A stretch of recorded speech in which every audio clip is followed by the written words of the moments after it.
ನೋಡಿ, ರಾಜ್ಯದ ಜನತೆಗೆ ಒಂದು ಪ್ರಶ್ನೆ ಇರುವಂತದ್ದು, ಈ ಮೂಡ ಪ್ರಕರಣ ಎಲ್ಲಿ ತನಕ ಬಂತು? ಅದು ಕೂಡ ಸಿಎಂ ಸಿದ್ದರಾಮಯ್ಯವರ ಮೇಲೆ ಬಂದಿರುವಂತ ಆರೋಪ.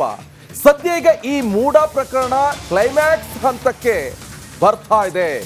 ಕ್ಲೈಮ್ಯಾಕ್ಸ್ ಹಂತಕ್ಕೆ ಮೂಡ ಅಕ್ರಮ ಬಗ್ಗೆ ಲೋಕ ತನಿಖೆ ಕೂಡ ನಡೆಸ್ತಾ ಇರುವಂತದ್ದು. ಮೂಡ ಮಾಜಿ ಆಯುಕ್ತ ನಟೇಶ್ಗೆ ಈಗ ಲೋಕಾಧಿಕಾರಿಗಳು ನೋಟಿಸ್ ಅನ್ನ ಕೊಟ್ಟಿದ್ದಾರೆ. ಸಿಎಂ ಪತ್ನಿ ಪಾರ್ವತಿಗೆ ಸೈಟ್ ಕೊಟ್ಟ ಅಧಿಕಾರಿಯನ್ನ ವಿಚಾರಣೆ ಕೂಡ ನಡೆಸಲಾಗಿದೆ. ನವೆಂಬರ್ 19ರಂದು ವಿಚಾರಣೆಗೆ ಹಾಜರಾಗಲು ನೋಟಿಸ್ ಅನ್ನ ಕೊಟ್ಟಿದ್ದಾರೆ. 2022ರಲ್ಲಿ ಪಾರ್ವತಿ ಅವರಿಗೆ 14 ನಿವೇಶನ ಮಂಜೂರಾಗಿದೆ. ಆದ್ರೆ 50-50 ನಿಯಮದಲ್ಲಿ ನಿವೇಶನ ಮಂಜೂರು ಮಾಡಿರುವಂತಹ ನಟೇಶ್ ಸಿಎಂ ಪತ್ನಿ ಸೇರಿ ಸಾಕಷ್ಟು ಮಂದಿಗೆ ಸೈಟ್ ಹಂಚಿದ್ದಾರೆ. ಈ ಸಂಬಂಧ ವಿಚಾರಣೆ ನಡೀತಾ ಇದೆ. ನಮ್ಮ ಪ್ರತಿನಿಧಿ ವಿನೋದ್ ಈಗ ನೇರ ಸಂಪರ್ಕದಲ್ಲಿ ಜಾಯ್ನ್ ಆಗಿದ್ದಾರೆ. ವಿನೋದ್, ನಿಮಗೆ ಮಧ್ಯರಾತ್ರಿ ಬಂದು ಎಬ್ಬರಿಸಿದ್ರು ಕೂಡ ಮೂಡ ವಿಚಾರವಾಗಿ ಏನಾಗ್ತದೆ ಅಂತಂದರೆ ರಪ್ಪ ಅಂತ ಸರ್ ಇವತ್ತು ಹಿಂಗಾಗ್ತಾ ಇದೆ, ಇನ್ನೇನು 10 ನಿಮಿಷದಿಂದ ಹಿಂಗೆ ಆಯಿತು ಅಂತ ಇನ್ಫಾರ್ಮೇಷನ್ ಕೊಟ್ಬಿಡ್ತೀರಂತ. ಅಷ್ಟು ಇನ್ಫಾರ್ಮೇಷನ್ ಇದೆ ವಿನೋದ್ ಹತ್ರ. ನಾನು ಮೈಸೂರು ಕಡೆ ಯಾವಾಗ ಹೋದ್ರು ವಿನೋದ್ ಏನಾಗ್ತದೆ ಅಂತಾರೆ, ಸರ್ ಹಂಗಲ್ಲ ಸರ್, ಹಿಂಗಾಗ್ತಾ ಇದೆ, ಹಿಂಗಲ್ಲ ಹಂಗಾಗ್ತಾ ಇದೆ, ಡೆವಲಪ್ಮೆಂಟ್ ಆಗ್ತಾ ಇದೆ ಅಂತ ಹೇಳ್ತಿದ್ರು. ಈ ಕ್ಲೈಮ್ಯಾಕ್ಸ್ ಅಂತ ಬಂದಿದೆ ಅಂತಲ್ಲ, ಏನು ವಿನೋದ್ ಇದು? ವಿನೋದ್ ಸಂಪರ್ಕ ಕಡಿತ ಆಗಿದೆ. ವಿನೋದ್, ಆಡಿಯೋ ಪ್ರಾಬ್ಲಮ್ ಏನೋ ಆಗ್ತಿದೆ, ಸ್ವಲ್ಪ ಚೆಕ್ ಮಾಡ್ಕೊಂಡು ವಾಪಸ್ ಬೇಗ ಬನ್ನಿ. ಈಗ ಕ್ಲೈಮ್ಯಾಕ್ಸ್ ಹಂತಕ್ಕೆ ಮೂಡ ತನಿಖೆ, ಯಾಕೆಂತಂದ್ರೆ ಕೋರ್ಟ್ ನಿರ್ದೇಶನ ಕೊಟ್ಟಿತ್ತು ಲೋಕಾಯುಕ್ತಕ್ಕೆ, ಜನಪ್ರತಿನಿಧಿ ನ್ಯಾಯಾಲಯ 3 ತಿಂಗಳ ಒಳಗಡೆ ನಮಗೆ 90 ಡೇಸ್ ಒಳಗಡೆ ನೀವು ತನಿಖೆ ಮಾಡಿ ರಿಪೋರ್ಟ್ ಸಬ್ಮಿಟ್ ಮಾಡಬೇಕು ಅಂತೇಳಿ. ಸೊ ಆ ಕಾರಣಕ್ಕೋಸ್ಕರ ಕ್ಲೈಮ್ಯಾಕ್ಸ್ ಹಂತಕ್ಕೆ ಬಂದು ತಲುಪಿದ್ಯಾ ನೋಡೋಣ. ವಿನೋದ್ನ ಮಾತಾಡ್ಸೋಣ. ಸೊ ಈಗ ನಟೇಶ್ಗೂ ಕೂಡ ನೋಟಿಸ್ ಅನ್ನ ಕೊಟ್ಟಿದ್ದಾರೆ. ಓಕೆ, ಫೋನ್ ಸಂಪರ್ಕದಲ್ಲಿದ್ದಾರೆ. ವಿನೋದ್, ಕ್ಲೈಮ್ಯಾಕ್ಸ್ ಹಂತಕ್ಕೆ ಬಂದಿದೆ ಅಂತ ಹೇಳಲಾಗ್ತದೆ, ಏನಿದು? ಹಾಗಾದ್ರೆ ಈಗಾಗಲೇ ಈ ಒಂದು ಪ್ರಕರಣಕ್ಕೆ ಸಂಬಂಧಪಟ್ಟ ಹಾಗೆ ಈಗಾಗಲೇ ಏನು ಲೋಕಾಯುಕ್ತದಲ್ಲಿ ಸಿಎಂ ಅವರ ಪತ್ನಿ 14 ನಿವೇಶನ ಪಡೆದಂತ ವಿಚಾರ ಈಗಾಗಲೇ ಒಂದು ತನಿಖೆ ಹಾಕಬೇಕು ಅಂತ ಹೇಳಿ ಒಂದು ಸೂಚನೆ ನ್ಯಾಯಾಲಯದ ಬಂದಿತ್ತು. ಸೊ ಹೀಗಾಗಿ ಲೋಕಾಯುಕ್ತ ಅಧಿಕಾರಿಗಳು ಈ ಒಂದು ಪ್ರಕರಣವನ್ನ ದಾಖಲಿಸಿಕೊಂಡು A1 ಆರೋಪಿಯಾಗಿ ಸಿಎಂ ಸಿದ್ದರಾಮಯ್ಯ, A2 ಆರೋಪಿಯಾಗಿ ಸಿಎಂ ಪತ್ನಿ ಪಾರ್ವತಿ ಅವರು, A3 ಆರೋಪಿಯಾಗಿ ಸಿಎಂ ಅವರ ಭಾವ ಮಲ್ಲಿಕಾರ್ಜುನ ಸ್ವಾಮಿ, A4 ಆರೋಪಿ ಏನು ಭೂಮಿಯನ್ನು ಕೊಟ್ಟಂತಹ ದೇವರಾಜ್ ಇದ್ರು, ಇವರೆಲ್ಲರ ತನಿಖೆಯನ್ನು ಮುಗಿಸಿದ್ದಾರೆ. ಜೊತೆಗೆ 2014ರಿಂದ 2022 ಕೂಡ ಯಾರೆಲ್ಲ ಅಧಿಕಾರಿಗಳು ಆ ಒಂದು ಪತ್ರ ವ್ಯವಹಾರಕ್ಕೆ ಸಹಿಯನ್ನು ಹಾಕಿದ್ರು ಅವರ ವಿಚಾರಣೆ ಕೂಡ ಮುಕ್ತಾಯ ಆಗಿದೆ. ಈಗ ಸದ್ಯಕ್ಕೆ ಇರುವಂತದ್ದು ಈಗಾಗಲೇ ಏನು ನಟೇಶ್ ಅವರ ವಿಚಾರಣೆ, ಅಂದ್ರೆ ಈ ದಿನ ಮೂಡ ಆಯುಕ್ತರಾಗಿದ್ದಂತಹ ಸಿಎಂ ಪತ್ನಿಗೆ 14 ನಿವೇಶನವನ್ನು ಮಂಜೂರು ಮಾಡಿದಂತಹ ನಟೇಶ್ ಏನಿದ್ದಾರೆ ಅವರ ವಿಚಾರಣೆ ಮಾಡಬೇಕಾಗಿತ್ತು. ಈಗಾಗಲೇ ಸಕ್ಷಮ ಪ್ರಾಧಿಕಾರದಿಂದಲೂ ಕೂಡ ಅನುಮತಿ ಸಿಕ್ಕಿದೆ. ಸೊ ಹೀಗಾಗಿ ಮಂಗಳವಾರ ಅವರು ವಿಚಾರಣೆಗೆ ಹಾಜರಾಗ್ತಾ ಇದ್ದಾರೆ. ಸೊ ಹೀಗಾಗಿ ಒಂದು ಹಂತಕ್ಕೆ ಈ ಸಿಎಂ ಅವರ ಪತ್ನಿಯ ಪ್ರಕರಣ ಬಂದಂತೆ ಕಾಣ್ತಾ ಇದೆ. ಸೊ ಈಗಾಗಲೇ ಒಂದು ವರದಿಯನ್ನು ಕೊಡಬೇಕಾಗಿದೆ. ಸೊ ಹೀಗಾಗಿ ಲೋಕಾಯುಕ್ತ ಅಧಿಕಾರಿಗಳು ಸಾಕಷ್ಟು ಚುರುಕಾಗಿ ಒಂದು ತನಿಖೆಯನ್ನು ಮಾಡ್ತಾ ಇದ್ದಾರೆ. ಸಿಎಂ ಅವರ ಹೇಳಿಕೆಯನ್ನು ಪಡ್ಕೊಂಡಿದ್ದಾರೆ. ಜೊತೆಗೆ ಒಂದು ತನಿಖೆಯನ್ನು ಮಾಡ್ತಾ ಇದ್ದಾರೆ. ಸಿಎಂ ಅವರ ಹೇಳಿಕೆಯನ್ನು ಪಡ್ಕೊಂಡಿದ್ದಾರೆ.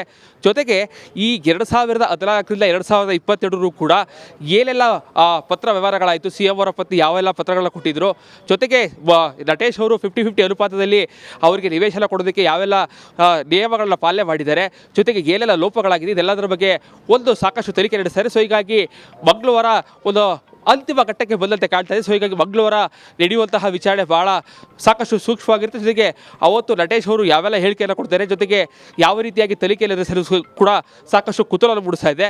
ಮಂಗಳವಾರ ಈ ಒಂದು ಪ್ರಕರಣಕ್ಕೆ ಒಂದು ಅಂತಿಮ ಘಟ್ಟಕ್ಕೆ ಬಂದಂತೆ ಕಾಣ್ತಾ ಇರುವಂಥದ್ದು. Nagendra Babu. Okay, thank you Vinod. ನೋಡಿ, ರಾಜ್ಯದ ಜನತೆಗೆ ಒಂದು ಪ್ರಶ್ನೆ ಇರುವಂತದ್ದು, ಈ ಮೂಡ ಪ್ರಕರಣ ಎಲ್ಲಿ ತನಕ ಬಂತು? ಅದು ಕೂಡ ಸಿಎಂ ಸಿದ್ದರಾಮಯ್ಯವರ ಮೇಲೆ ಬಂದಿರುವಂತ ಆರೋಪ. ಸದ್ಯ ಈಗ ಈ ಮೂಡ ಪ್ರಕರಣ ಕ್ಲೈಮ್ಯಾಕ್ಸ್ ಹಂತಕ್ಕೆ ಬರ್ತಾ ಇದೆ. ಕ್ಲೈಮ್ಯಾಕ್ಸ್ ಹಂತಕ್ಕೆ ಮೂಡ ಅಕ್ರಮ ಬಗ್ಗೆ ಲೋಕ ತನಿಖೆ ಕೂಡ ನಡೆಸ್ತಾ ಇರುವಂತದ್ದು. ಮೂಡ ಮಾಜಿ ಆಯುಕ್ತ ನಟೇಶ್ಗೆ ಈಗ ಲೋಕಾಧಿಕಾರಿಗಳು ನೋಟಿಸ್ ಅನ್ನ ಕೊಟ್ಟಿದ್ದಾರೆ. ಸಿಎಂ ಪತ್ನಿ ಪಾರ್ವತಿಗೆ ಸೈಟ್ ಕೊಟ್ಟ ಅಧಿಕಾರಿಯನ್ನ ವಿಚಾರಣೆ ಕೂಡ ನಡೆಸಲಾಗಿದೆ. ನವೆಂಬರ್ 19ರಂದು ವಿಚಾರಣೆಗೆ ಹಾಜರಾಗಲು ನೋಟಿಸ್ ಅನ್ನ ಕೊಟ್ಟಿದ್ದಾರೆ. 2022ರಲ್ಲಿ ಪಾರ್ವತಿ ಅವರಿಗೆ 14 ನಿವೇಶನ ಮಂಜೂರಾಗಿದೆ. ಆದ್ರೆ 50-50 ನಿಯಮದಲ್ಲಿ ನಿವೇಶನ ಮಂಜೂರು ಮಾಡಿರುವಂತಹ ನಟೇಶ್ ಸಿಎಂ ಪತ್ನಿ ಸೇರಿ ಸಾಕಷ್ಟು ಮಂದಿಗೆ ಸೈಟ್ ಹಂಚಿದ್ದಾರೆ. ಈ ಸಂಬಂಧ ವಿಚಾರಣೆ ನಡೀತಾ ಇದೆ. ನಮ್ಮ ಪ್ರತಿನಿಧಿ ವಿನೋದ್ ಈಗ ನೇರ ಸಂಪರ್ಕದಲ್ಲಿ ಜಾಯ್ನ್ ಆಗಿದ್ದಾರೆ. ವಿನೋದ್, ನಿಮಗೆ ಮಧ್ಯರಾತ್ರಿ ಬಂದು ಎಬ್ಬರಿಸಿದ್ರು ಕೂಡ ಮೂಡ ವಿಚಾರವಾಗಿ ಏನಾಗ್ತದೆ ಅಂತಂದರೆ ರಪ್ಪ ಅಂತ ಸರ್ ಇವತ್ತು ಹಿಂಗಾಗ್ತಾ ಇದೆ, ಇನ್ನೇನು 10 ನಿಮಿಷದಿಂದ ಹಿಂಗೆ ಆಯಿತು ಅಂತ ಇನ್ಫಾರ್ಮೇಷನ್ ಕೊಟ್ಬಿಡ್ತೀರಂತ. ಅಷ್ಟು ಇನ್ಫಾರ್ಮೇಷನ್ ಇದೆ ವಿನೋದ್ ಹತ್ರ. ನಾನು ಮೈಸೂರು ಕಡೆ ಯಾವಾಗ ಹೋದ್ರು ವಿನೋದ್ ಏನಾಗ್ತದೆ ಅಂತಾರೆ, ಸರ್ ಹಂಗಲ್ಲ ಸರ್, ಹಿಂಗಾಗ್ತಾ ಇದೆ, ಹಿಂಗಲ್ಲ ಹಂಗಾಗ್ತಾ ಇದೆ, ಡೆವಲಪ್ಮೆಂಟ್ ಆಗ್ತಾ ಇದೆ ಅಂತ ಹೇಳ್ತಿದ್ರು. ಈ ಕ್ಲೈಮ್ಯಾಕ್ಸ್ ಅಂತ ಬಂದಿದೆ ಅಂತಲ್ಲ, ಏನು ವಿನೋದ್ ಇದು? ವಿನೋದ್ ಸಂಪರ್ಕ ಕಡಿತ ಆಗಿದೆ. ವಿನೋದ್, ಆಡಿಯೋ ಪ್ರಾಬ್ಲಮ್ ಏನೋ ಆಗ್ತಿದೆ, ಸ್ವಲ್ಪ ಚೆಕ್ ಮಾಡ್ಕೊಂಡು ವಾಪಸ್ ಬೇಗ ಬನ್ನಿ. ಈಗ ಕ್ಲೈಮ್ಯಾಕ್ಸ್ ಹಂತಕ್ಕೆ ಮೂಡ ತನಿಖೆ, ಯಾಕೆಂತಂದ್ರೆ ಕೋರ್ಟ್ ನಿರ್ದೇಶನ ಕೊಟ್ಟಿತ್ತು ಲೋಕಾಯುಕ್ತಕ್ಕೆ, ಜನಪ್ರತಿನಿಧಿ ನ್ಯಾಯಾಲಯ 3 ತಿಂಗಳ ಒಳಗಡೆ ನಮಗೆ 90 ಡೇಸ್ ಒಳಗಡೆ ನೀವು ತನಿಖೆ ಮಾಡಿ ರಿಪೋರ್ಟ್ ಸಬ್ಮಿಟ್ ಮಾಡಬೇಕು ಅಂತೇಳಿ. ಸೊ ಆ ಕಾರಣಕ್ಕೋಸ್ಕರ ಈಗ ಕ್ಲೈಮ್ಯಾಕ್ಸ್ ಹಂತಕ್ಕೆ ಬಂದು ತಲುಪಿದ್ಯಾ ನೋಡೋಣ, ವಿನೋದ್ನ ಮಾತಾಡ್ಸೋಣ. ಸೊ ಈಗ ನಟೇಶ್ಗೂ ಕೂಡ ನೋಟಿಸನ್ನು ಕೊಟ್ಟಿದ್ದಾರೆ. ಓಕೆ, ಫೋನ್ ಸಂಪರ್ಕದಲ್ಲಿದ್ದಾರೆ. ವಿನೋದ್, ಕ್ಲೈಮ್ಯಾಕ್ಸ್ ಹಂತಕ್ಕೆ ಬಂದಿದೆ ಅಂತ ಹೇಳಲಾಗ್ತದೆ, ಏನಿದು? ಹಾಗಾದ್ರೆ ಈಗಾಗಲೇ ಈ ಒಂದು ಪ್ರಕರಣಕ್ಕೆ ಸಂಬಂಧಪಟ್ಟ ಹಾಗೆ ಈಗಾಗಲೇ ಏನು ಲೋಕಾಯುಕ್ತದಲ್ಲಿ ಸಿಎಂ ಅವರ ಪತ್ನಿ ಹದಿನಾಲ್ಕು ನಿವೇಶನ ಪಡೆದಂತ ವಿಚಾರ ಈಗಾಗಲೇ ಒಂದು ತನಿಖೆ ಹಾಕಬೇಕು ಅಂತ ಹೇಳಿ ಒಂದು ಸೂಚನೆ ನ್ಯಾಯಾಲಯದ ಬಂದಿತ್ತು. ಸೊ ಹೀಗಾಗಿ ಲೋಕಾಯುಕ್ತ ಅಧಿಕಾರಿಗಳು ಈ ಒಂದು ಪ್ರಕರಣವನ್ನ ದಾಖಲಿಸಿಕೊಂಡು A1 ಆರೋಪಿಯಾಗಿ ಸಿಎಂ ಸಿದ್ದರಾಮಯ್ಯ, A2 ಆರೋಪಿಯಾಗಿ ಸಿಎಂ ಪತ್ನಿ ಪಾರ್ವತಿ ಅವರು, A3 ಆರೋಪಿಯಾಗಿ ಸಿಎಂ ಅವರ ಭಾವ ಮಲ್ಲಿಕಾರ್ಜುನ ಸ್ವಾಮಿ, A4 ಆರೋಪಿ ಏನು ಭೂಮಿಯನ್ನು ಕೊಟ್ಟಂತಹ ದೇವರಾಜ್ ಇದ್ರು, ಇವರೆಲ್ಲರ ತನಿಖೆಯನ್ನು ಮುಗಿಸಿದ್ದಾರೆ. ಜೊತೆಗೆ 2014ರಿಂದ 2022 ಕೂಡ ಯಾರೆಲ್ಲ ಅಧಿಕಾರಿಗಳು ಆ ಒಂದು ಪತ್ರ ವ್ಯವಹಾರಕ್ಕೆ ಸಹಿಯನ್ನು ಹಾಕಿದ್ರು ಅವರ ವಿಚಾರಣೆ ಕೂಡ ಮುಕ್ತಾಯ ಆಗಿದೆ. ಈಗ ಸದ್ಯಕ್ಕೆ ಇರುವಂತದ್ದು ಈಗಾಗಲೇ ಏನು ನಟೇಶ್ ಅವರ ವಿಚಾರಣೆ, ಅಂದ್ರೆ ಈ ದಿನ ಮೂಡ ಆಯುಕ್ತರಾಗಿದ್ದಂತಹ ಸಿಎಂ ಪತ್ನಿಗೆ 14 ನಿವೇಶನವನ್ನು ಮಂಜೂರು ಮಾಡಿದಂತಹ ನಟೇಶ್ ಏನಿದ್ದಾರೆ ಅವರ ವಿಚಾರಣೆ ಮಾಡಬೇಕಾಗಿತ್ತು.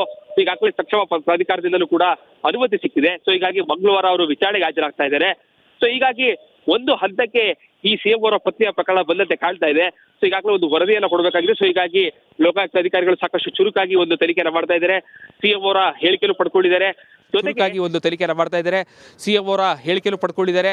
ಜೊತೆಗೆ ಈ 2014ರಿಂದ 2022 ಕೂಡ ಏನೆಲ್ಲ ಪತ್ರ ವ್ಯವಹಾರಗಳಾಯಿತು, ಸಿಎಂ ಅವರ ಪತ್ನಿ ಯಾವೆಲ್ಲ ಪತ್ರಗಳನ್ನ ಕೊಟ್ಟಿದ್ರು, ಜೊತೆಗೆ ನಟೇಶ್ ಅವರು 50-50 ಅನುಪಾತದಲ್ಲಿ ಅವರಿಗೆ ನಿವೇಶನ ಕೊಡೋದಕ್ಕೆ ಯಾವೆಲ್ಲ ನಿಯಮಗಳನ್ನ ಪಾಲನೆ ಮಾಡಿದ್ದಾರೆ, ಜೊತೆಗೆ ಏನೆಲ್ಲ ಲೋಪಗಳಾಗಿದೆ, ಇದೆಲ್ಲದರ ಬಗ್ಗೆ ಒಂದು ಸಾಕಷ್ಟು ತನಿಖೆ ನಡೆಸ್ತಾರೆ. ಸೊ ಹೀಗಾಗಿ ಮಂಗಳವಾರ ಒಂದು ಅಂತಿಮ ಘಟ್ಟಕ್ಕೆ ಬಂದಂತೆ ಕಾಣ್ತಾ ಇದೆ. ಸೊ ಹೀಗಾಗಿ ಮಂಗಳವಾರ ನಡೆಯುವಂತಹ ವಿಚಾರಣೆ ಬಹಳ ಸಾಕಷ್ಟು ಸೂಕ್ಷ್ಮವಾಗಿರುತ್ತೆ. ಜೊತೆಗೆ ಅವತ್ತು ನಟೇಶ್ ಅವರು ಯಾವೆಲ್ಲ ಹೇಳಿಕೆಯನ್ನು ಕೊಡ್ತಾರೆ, ಜೊತೆಗೆ ಯಾವ ರೀತಿಯಾಗಿ ತನಿಖೆಯಲ್ಲಿ ನಡೆಸಲು ಕೂಡ ಸಾಕಷ್ಟು ಕುತೂಹಲ ಮೂಡಿಸ್ತಾ ಇದೆ. ಮಂಗಳವಾರ ಈ ಒಂದು ಪ್ರಕರಣಕ್ಕೆ ಒಂದು ಅಂತಿಮ ಘಟ್ಟಕ್ಕೆ ಬಂದಂತೆ ಕಾಣ್ತಾ ಇರುವಂಥದ್ದು. Nagendra Babu. Okay, thank you Vinod. ನೋಡಿ, ರಾಜ್ಯದ ಜನತೆಗೆ ಒಂದು ಪ್ರಶ್ನೆ ಇರುವಂತದ್ದು, ಈ ಮೂಡ ಪ್ರಕರಣ ಎಲ್ಲಿ ತನಕ ಬಂತು? ಅದು ಕೂಡ ಸಿಎಂ ಸಿದ್ದರಾಮಯ್ಯವರ ಮೇಲೆ ಬಂದಿರುವಂತ ಆರೋಪ. ಸದ್ಯ ಈಗ ಈ ಮೂಡ ಪ್ರಕರಣ ಕ್ಲೈಮ್ಯಾಕ್ಸ್ ಹಂತಕ್ಕೆ ಬರ್ತಾ ಇದೆ. ಕ್ಲೈಮ್ಯಾಕ್ಸ್ ಹಂತಕ್ಕೆ ಮೂಡ ಅಕ್ರಮ ಬಗ್ಗೆ ಲೋಕ ತನಿಖೆ ಕೂಡ ನಡೆಸ್ತಾ ಇರುವಂತದ್ದು. ಮೂಡ ಮಾಜಿ ಆಯುಕ್ತ ನಟೇಶ್ಗೆ ಈಗ ಲೋಕಾಧಿಕಾರಿಗಳು ನೋಟಿಸ್ ಅನ್ನ ಕೊಟ್ಟಿದ್ದಾರೆ. ಸಿಎಂ ಪತ್ನಿ ಪಾರ್ವತಿಗೆ ಸೈಟ್ ಕೊಟ್ಟ ಅಧಿಕಾರಿಯನ್ನ ವಿಚಾರಣೆ ಕೂಡ ನಡೆಸಲಾಗಿದೆ. ನವೆಂಬರ್ 19ರಂದು ವಿಚಾರಣೆಗೆ ಹಾಜರಾಗಲು ನೋಟಿಸ್ ಅನ್ನ ಕೊಟ್ಟಿದ್ದಾರೆ. 2022ರಲ್ಲಿ ಪಾರ್ವತಿ ಅವರಿಗೆ 14 ನಿವೇಶನ ಮಂಜೂರಾಗಿದೆ. ಆದ್ರೆ 50-50 ನಿಯಮದಲ್ಲಿ ನಿವೇಶನ ಮಂಜೂರು ಮಾಡಿರುವಂತಹ ನಟೇಶ್, ಸಿಎಂ ಪತ್ನಿ ಸೇರಿ ಸಾಕಷ್ಟು ಮಂದಿಗೆ ಸೈಟ್ ಹಂಚಿದ್ದಾರೆ. ಈ ಸಂಬಂಧ ವಿಚಾರಣೆ ನಡೀತಾ ಇದೆ.